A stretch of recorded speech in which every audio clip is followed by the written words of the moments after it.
സൗദിയിൽ US president Donald ട്രംപിന്റെ ഉടമസ്ഥതയിലുള്ള ട്രംപ് പ്ലാസ നിർമ്മാണത്തിന് തുടക്കമാകുന്നു. നിർമ്മാണം പൂർത്തിയാകുമ്പോൾ ലോകത്തിലെ ആഡംബര വ്യാപാര സാംസ്കാരിക കേന്ദ്രമായി പ്ലാസ മാറും. ജിദ്ദയിലെ കോർണിഷിലാണ് നിർമ്മാണം. നേരത്തെ പ്രഖ്യാപിച്ച ട്രംപ് ടവറിന് പുറമെയാണ് പുതിയ പ്ലാസ. ജിദ്ദയിൽ ഡൊണാൾഡ് ട്രംപിന്റെ ഉടമസ്ഥതയിലുള്ള രണ്ടാമത്തെ മെഗാ പദ്ധതിയാണ് പ്രഖ്യാപിച്ചത്. $200 കോടി ചിലവിൽ ട്രംപ് ടവർ കഴിഞ്ഞ വർഷം പ്രഖ്യാപിച്ചിരുന്നു. ഇതിന് പിന്നാലെയാണ് 28,000 ചതുരശ്ര മീറ്റർ വിസ്തൃതിയിൽ ട്രംപ് പ്ലാസ നിർമ്മിക്കുന്നത്.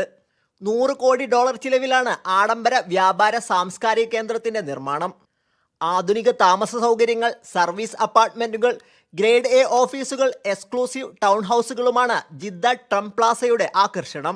ന്യൂയോർക്കിലെ സെൻട്രൽ പാർക്കിന്റെ മാതൃകയിൽ ഹരിത മേഖലയും ഒരുക്കും. ജിദ്ദയിലെ റെഡ് സി മാളിന്റെ സമീപം കോർണിഷിലാണ് ട്രംപ് പ്ലാസ. ട്രംപ് ഓർഗനൈസേഷനും ദാർ ഗ്ലോബൽ റിയൽ എസ്റ്റേറ്റ് ഡെവലപ്മെന്റും ചേർന്നാണ് രണ്ട് പദ്ധതികളും നടപ്പാക്കുന്നത്. സൗദി അറേബ്യയെ ആഗോള നിക്ഷേപ ഹബ്ബായി മാറ്റുന്ന പ്രധാന ചുവടായി പദ്ധതി മാറും. Sabith Saleem, Media 1, Jeddah.